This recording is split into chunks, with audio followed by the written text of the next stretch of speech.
like that. Errol, man, I have said repeatedly how proud I am of what you do, because you were never afraid, since you mentioned that we work together, you were never afraid to challenge something you saw, which is what led you to be taken in by New York One, because you would come to the fore and say your piece. You're always on CNN for that reason. It is with those things, that backdrop, that I'm going to ask you a couple of questions, because there is a real challenge to journalism worldwide.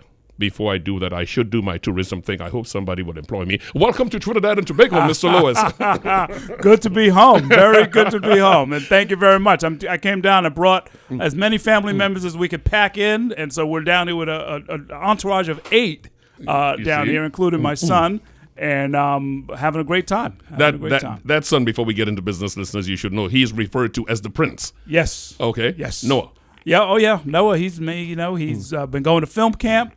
Says he wants to be a producer, doing all kinds of stuff. Whoa! I'm the chauffeur. This was his idea. He actually found the hotel for us. Believe it or not. He's 11 years old. He said the hotel we should stay at is the Hyatt Regency. Sure. Well, and you know the funny thing about that is a role that would not be new to you, Mr. Lewis, since the wife normally takes the lead anyway. Well, yeah. Well, they conspire against me. I'm outnumbered. I'm outvoted. The only consolation in this case is we seem to be next door to Parliament, which I had no idea. Exactly. You're right. I'm thinking, I was like, okay, well, maybe I can run in there and... You're not getting away from it. One thing that has never been diminished and cannot be diminished is your expertise, your knowledge in this business, your extreme ability to analyze situations and make some predictions that even in New York I disagreed with. I said, no, there is no way Clinton is going to lose. He said, wait, watch it for a minute. I remember when it was Obama's situation, I was going, it looks like Hillary. He said, no, it's going to be Obama. Okay, so you've proven yourself correct in a number of areas. As the veteran journalist that you are now, let's talk about the challenge of real journalism.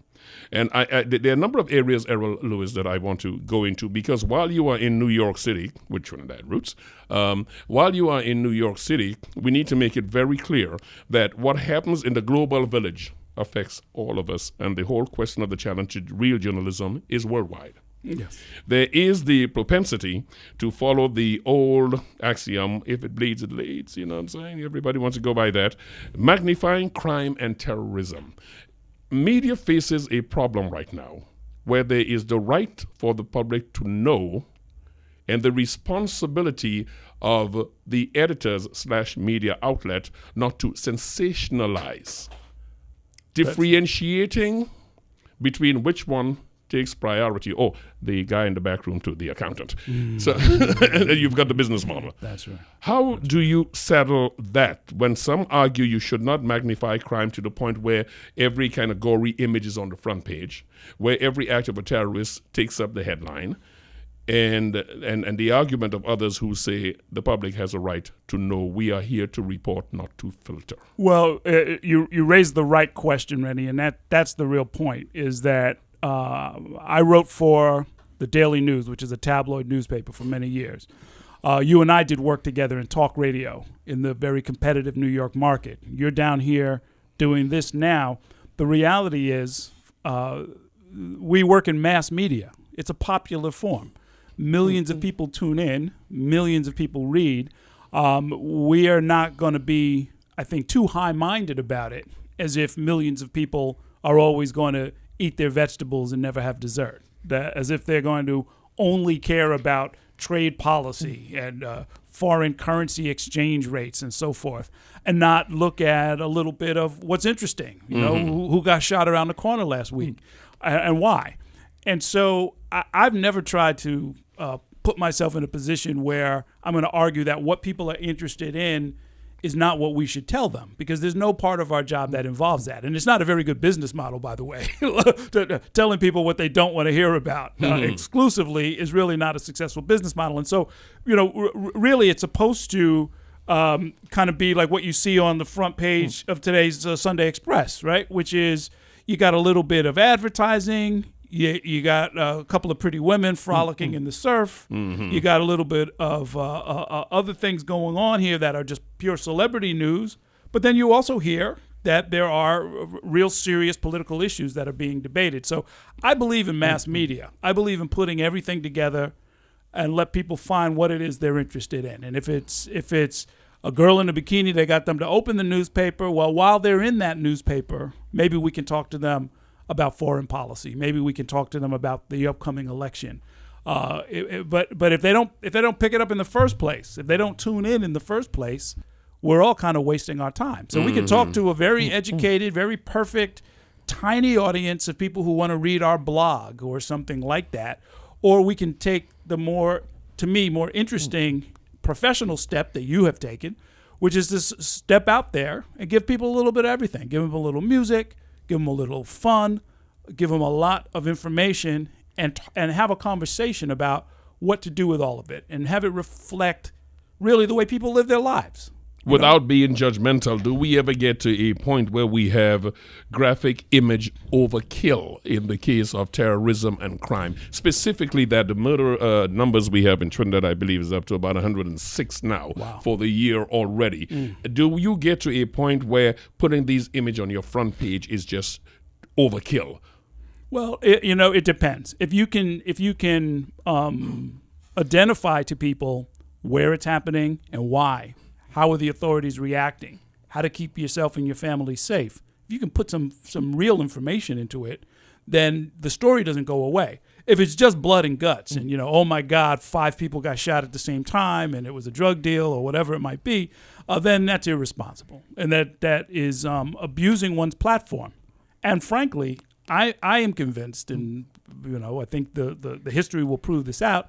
In the end, people will gravitate to the real information and not the fake information. There is nobody I can think who is in a better position, poised to do this analysis and this commentary than my guest, Errol Lewis, who is the news anchor for New York One, contributor to CNN, and someone that I have the pleasure of working with for some time. The adversary or the ally is the question when folks look in the context of social media. It is a factless disseminator of news. Some people opine. Others say it is what freedom of speech is, and getting the information to everybody is unfiltered.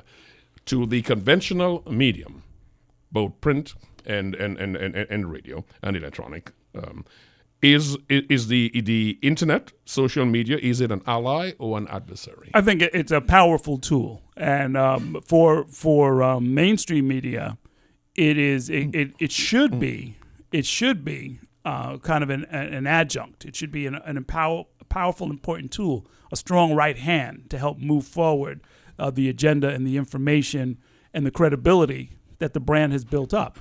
What happens, though, is we're in a new phase, and people have to get used to the idea that just because what you're looking at on an electronic screen resembles a credible source, that doesn't mean it is a credible source. And I think it then adds more and more value to established brands, that if you have listeners that you've built a relationship with over every Sunday, then when Rennie B steps up and says, well, here's what the truth is about this, they know to listen to you and not just something that comes popping, dashing across their screen on their iPhone. So I think it's a challenge to all of us to make sure that we don't lose our heads, we don't resort to sensationalism, we don't lament the fact that there are more voices out there. We should say the more the merrier. But we should also be clear and make sure that we're talking to our audiences and that we're letting them know, it's like, look, we're in for a storm here. You can hear a lot of stuff from a lot of people, but in the end, every Sunday morning, 10 a.m., we're going to have talk of a kind that you're used to with people that you know and trust. And that's what's going to keep the media on track, and I think that's what will keep the audience on track too. Back in the day, there was a song called "Video Killed the Radio Star," and that did not happen, by the way. And what we're hearing now is that social media killed conventional newsprint and conventional media. Are you a subscriber to that way of thinking, or are you? Well, no. I mean, I started in journalism using a manual typewriter, a pad and a pen, and a manual typewriter. I now use all kinds of other gadgets that they have out there, but in the end, the work is the same, right? Is you get the facts and you try to present what is, fair, relevant, insightful, truthful, maybe even a little bit entertaining, and deliver it to people and do it again and again and again and again. That never changes. The formats that people think are going to kill us. I mean, you know, we've both written all kinds of legacy media for many, many years, right? Radio was supposed to be dead. Here we are on radio. I keep hearing that cable is going away. They're almost printing money over at CNN. Yes. They've got Turkish channels. They've got Spanish language channels. They're all over the world. Even their owners turning money. They just sold it to a big $85 billion the Time Warner house is going to be sold. Exactly. And print is supposed to be dead. And lo and behold, I come down here and I find that in a country of 1.5 million or so, 3 newspapers. It's smaller than Brooklyn. 3 newspapers right here. So I'm thinking to myself, much of this has been exaggerated. Yes. And you know, look, you go back 10,000 years ago, people sitting around a campfire, you know, in the Paleolithic times, and they're saying, "Tell me a story. What happened today? Yep. Where are the herds? You know, what's the weather going to be? You know, the weather report, you know, which is a staple of everybody's news broadcast, has been going on for thousands and thousands of years. I think it'll be going on for a little bit longer. You have had to speak to many who are desirous of accelerating or establishing themselves in our business of media. And you run into a question, I am sure. Well, if you have not, I will ask you now. That question is, at one time, we were just concerned in developing countries about politicians who would angrily get into a tug-of-war with media directly. Conventional wisdom for most developing nations is that you get your surrogates to do that. You don't touch that. You have arrived in the United States on something. Donald Trump. And he's taking on everybody left, right, and center. I am not raising this for a Donald Trump discussion here, but what I'm raising it for is this. Speaking truth to power. Correcting, rebutting, contradicting, correcting a political leader. That is a challenge for journalists in the United States now, because if you take it from the White House right back to the president himself, the White House spokesperson will look at you straight in the face and tell you the sky is green, though everybody knows it's blue, and Trump will tweet, it is yellow, in spite of what my spokesperson said and in spite of what you think. All right, here is the problem. Journalists now facing a problem of, should we do the against the tide thing or just go with the tide for our own benefit and forward movement? Well, it's an interesting question, because we know, just like you see in a tradition, you know, whenever you see a war movie, you know, when the bombs start falling in the traditional war movie, that's when you figure out who's a coward, who's brave, who's looking out for themselves, and all of that kind of a thing. So we're under fire now. And you can see that there are those, and I'm a little disappointed. I know some of these individuals who simply go along. You mean going into their foxhole? Go into their foxhole, go and kiss up to the president, back up every crazy false word that he's put out there, twist themselves and contort themselves like they were in a circus freak show to try and make a clearly false statement sound somewhat possibly true.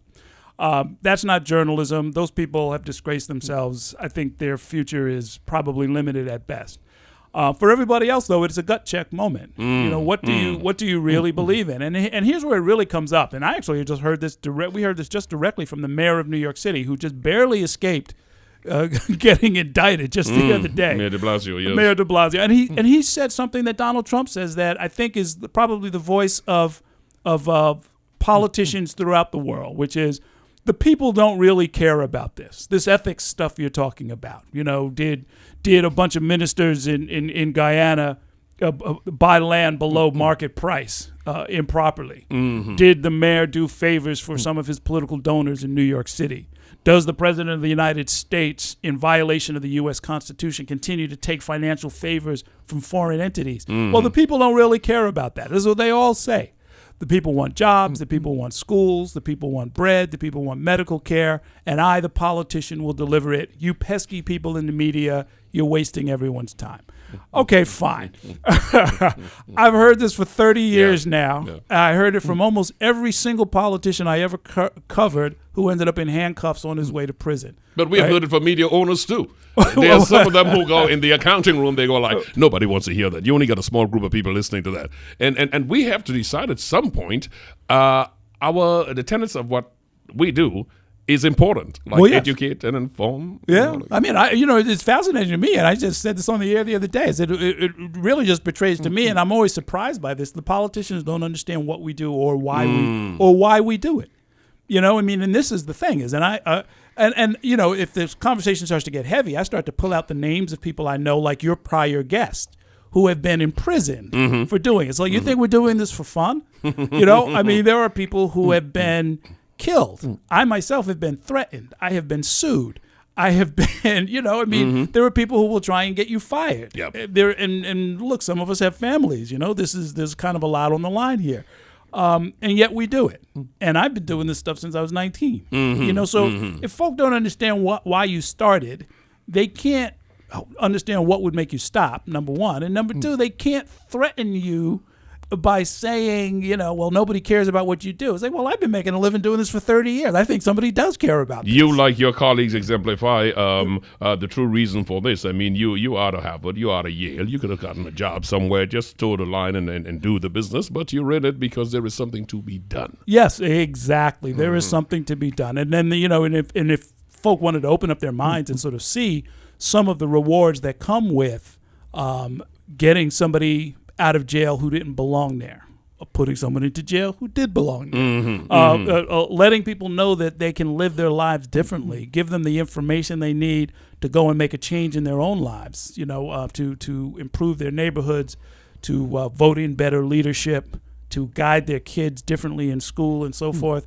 This is what we call civilization. I mean, a lot of us are attached to this idea, as opposed to going through life, having a couple of laughs and letting the wicked steal from everyone else. There used to be a time when we had UPI, AP, Reuters, and you had ABC, NBC, and everybody with huge newsrooms, and they were looking at a lot of little areas in different pockets of the world. We're talking about responsibility of journalists, media, and also the advent and huge influence now, challenging influence, some say, of social media. There was a time when lesser developed countries could feel comfortable that one of these big entities would have a correspondent in Africa who is going to do an in-depth story and put it out there. Now, most newsrooms don't want to cover it, one, because they don't have the manpower, but two, they say through social media, people are covering that. And they are well aware that that's intellectually dishonest, because those who are covering it on the internet, they're reaching a small pocket of interested people. And it's not coming out to the general. So my question is, are developing countries suffering, being served properly by the surrendering of the responsibility of conventional news media under the guise that social media is now catering to that audience? Sure. No question about it. There was a time, and it wasn't that long ago, where, say, the New York Times, they'd have 4 or 5 correspondents in Africa. They'd have somebody in Pretoria. They'd have somebody in Cairo. They'd have somebody somewhere in the Congo, and then maybe somebody floating in North Africa, and somebody stationed in Kenya. Those days are long gone. And to the extent that folk are even there at all, they're relying on the NGOs to help them with transportation and all kinds of other things. That's less than ideal. It really should be an independent operation. And then people kid themselves into thinking, well, anybody with a phone can talk to anybody else in the world now because of the internet, because of social media. But the reality is it takes training to be a journalist. I mean, I remind my friends sometimes in the United States, I tell them, outside of the United States, it's actually a respected profession. In the U.S., you don't need a license. You don't need a degree. It's protected by the Constitution. It's the only profession that's actually specifically referred to in the U.S. Constitution. And the reality is, if you write a story and somebody pays you for it, you're a journalist, and no further training needed. Over time, and especially to tell complex stories about what's happening in developing nations, you need historical context. You need some book learning. You need some experience on the ground. You need some connections. You need to work your sources. You need to learn how to follow the money. Which gets even more complicated when you have exchange rates involved. You have to understand what is going on, and the business models do not easily support the training and the posting and the support of such a person. It can get very, very expensive, And what do you get out of it if you're, say, the New York Times? A story about Africa, a story about the Caribbean, once every 3 months, once every 4 months, and you're paying tens of thousands of dollars to support this one person. So it's not an easy business proposition, and we all suffer because of it. And we comfort ourselves with this fiction that, well, there's a great blogger, out of Port of Spain, so we got that covered. It's a wonderful cop-out is what I call it. Well, that's a good word, too. Yeah. Really. Yeah. 107.7 in the morning time, we're having brunch. My guest is the esteemed anchor for New York One and CNN political contributor Errol Lewis. Good to have him in Trinidad and Tobago, and I know you have a whole lot of things you will see while you travel the interior, so before you leave, you've got to come back here. But you're talking about where it is a respected profession. We're talking about there are people who are really dedicated to this craft, but they fall into dealing with folks who used to be their colleagues, who are now PROs, who are now communication directors, and so on. So the challenge for a journalist today is differentiating between good copy, a truth, and the clever press releases. In addition to, it is convenient and it's lazy just to grab the press release, put it out there, change a couple of words, and say this is original copy. This is right. This is true. I spent some time teaching at the City University of New York, the Graduate School of Journalism. And I tell the students from day one that my goal is to make them ready to do the job and to do it better than any of their lazy colleagues in the newsroom. And I can make those kind of slanderous general comments because there are always lazy people in the newsroom. They are not properly trained. They are not there for the right reasons. They are there to kind of waste everybody's time. And when the storm comes, politically speaking, or perhaps even meteorologically speaking, they're not ready to sort of shoulder the responsibility that the job requires. And so, we have a job to do. Now here's the good news: the Washington Post just hired 60 reporters. 60, yeah. They're staffing up. This is thanks to Donald Trump. He's creating jobs. Investigatory journalism needs all the help that it can get, and people are staffing up in new investigative units. There's a new investigative team being built at CNN.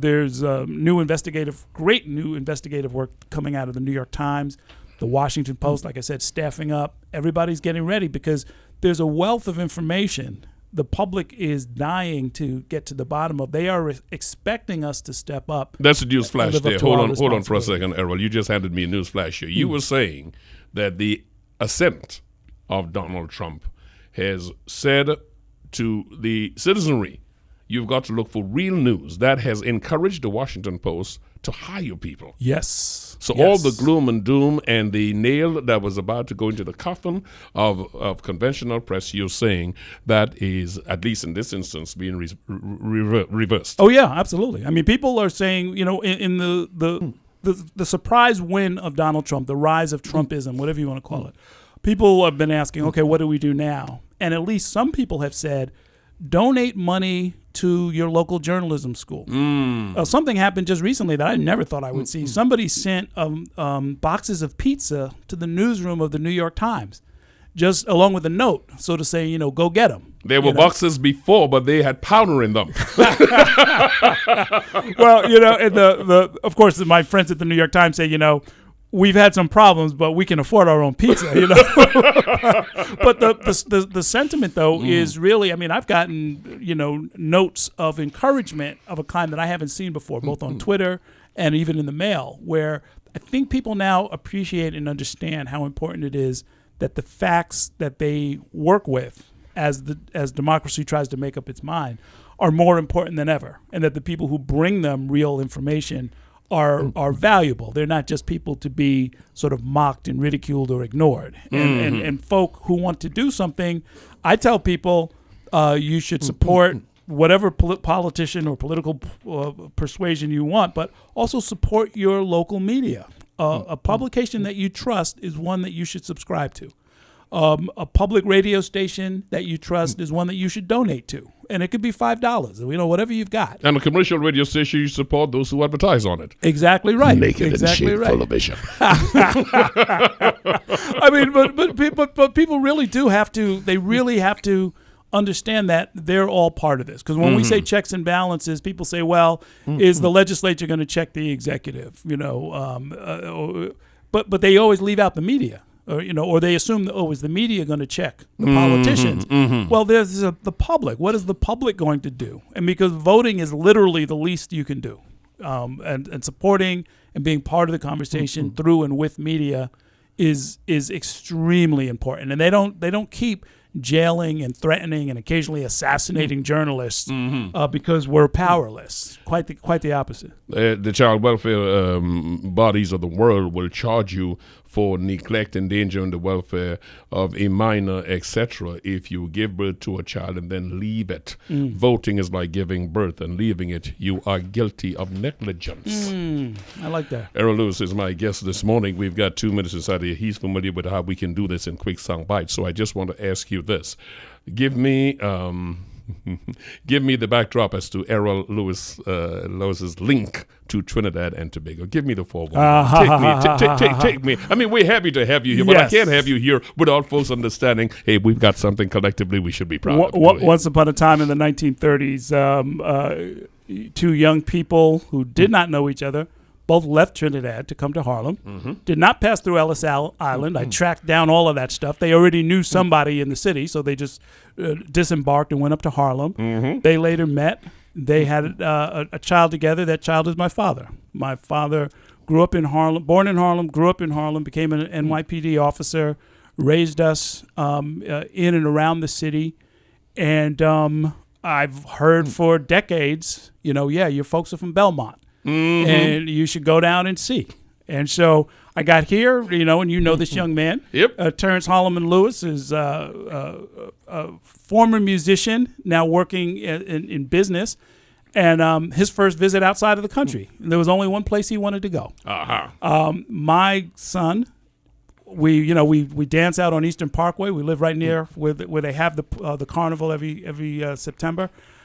He wanted to know which float is ours, which flag is ours. And I say, well, this is it.